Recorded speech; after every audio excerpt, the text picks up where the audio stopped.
Hi, and back with me! O diba kakaumpisa pa lang ng taon, may parcel na namang binubuksan. Napakagastadorang inatalat. At dahil nga wala pang ligo ang babaeng ito, kamay-kamay muna ang may kita niya sa video. Wala eh. Sinipag mag-check out pero tinamad maligo. Talaga naman. Inuna ang gastos.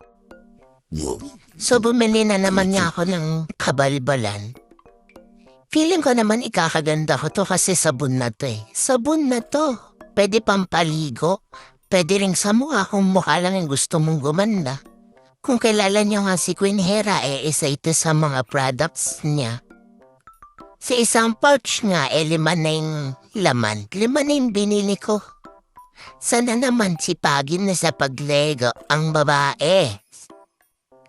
Pero sa totoo lang na nasubukan ko na tong products. Itong sabon na to. At masasabi ko na maganda naman yung effect niya sa pagmumukha ko. Sa mukha ko lang kasi siya ginagamit. Kaya ayun, ang layo na ng kulay ng mukha sa katawan. At isa nga yun sa mga napansin ko na malakas din siya makaputi. At saka yung mga tagyawat ko, hindi na masyadong tumutubo.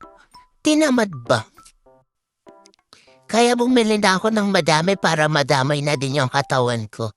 Naks, yaman yun. O siya, maliligo na ako. Bye!